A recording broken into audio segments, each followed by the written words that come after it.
काहीतरी गोड खावं अशी इच्छा झाली, म्हणून म्हटलं चला बनवूया केक.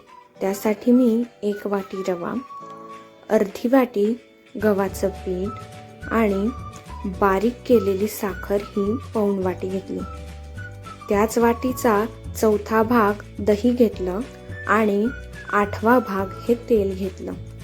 त्यांना मी विस्करच्या साहाय्याने चांगलं एकजीव केलं.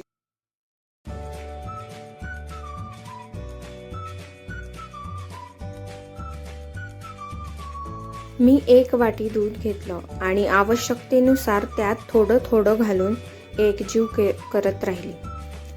जोपर्यंत त्याची ॲप्रोप्रिएट कन्सिस्टन्सी येत नाही तोपर्यंत मी दूध टाकत गेली. आता तुम्ही म्हणाल ॲप्रोप्रिएट कन्सिस्टन्सी म्हणजे कशी? तर नेमकी पातळही नको आणि जास्त घट्टही नको. बॅटरला छान एकजीव केलं आणि मग त्यात मी 1 टीस्पून व्हॅनिला इसेन्स घेतला. त्यालाही मस्त छान असं एकजीव करून घेतलं. त्याच्यानंतर 1 टेबलस्पून बेकिंग पावडर आणि 1 इनोचा सॅशे असा त्या बॅटरमध्ये टाकला. त्यात ते ॲक्टिवेट होण्यासाठी मी अर्धा लिंबू त्यात पिळलं आणि छान आता तुम्ही बघू शकतात ते ॲक्टिवेट होत आहे आणि बॅटरमध्ये बबल येत आहेत. त्याला मी एकजीव केलं, छान असं एकत्र करून घेतलं आणि त्याला 5 मिनटं रेस्ट दिला. तोपर्यंत गॅस लावून मी प्रीहीटिंगसाठी कढई ठेवली. आपली कढई प्रीहीट होते तोपर्यंत मी केकच्या भांड्याला सर्व बाजूंनी साजूक तुपाने छान असं ग्रीसिंग केलं. मग आता विषय आला बटर पेपरचा. माझ्याकडे तो नव्हता, मग मी छान असा जुगाड केला. 1 पेज घेतलं आणि त्याला केकच्या भांड्याच्या मापाने छान कापून घेतलं आणि त्याला पण ग्रीसिंग केली. तोपर्यंत आपलं बॅटर छान रेडी झालेलं होतं. मग मी त्यात थोडे ड्रायफ्रूट घातले आणि परत एकजीव करून घेतलं.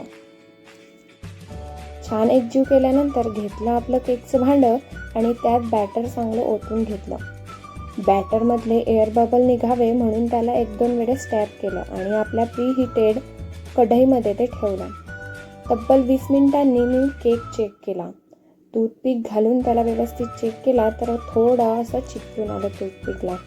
मग म्हटलं 5 मिनिट अजून होऊ देते आणि 5 मिनिटांनी परत बघितला तर बघू शकता किती सुंदर झालेला आहे. पूर्ण घरामध्ये अगदी घमघमाट सुटला होता. मी त्याला थोडं रेस्ट दिलं, थोडा थंड होऊ दिला आणि भांड्याच्या चहूबाजूंनी त्याला सुरीच्या साहाय्याने सोडून घेतला. मग सर्व बाजूचा बटर पेपर काढून घेतला.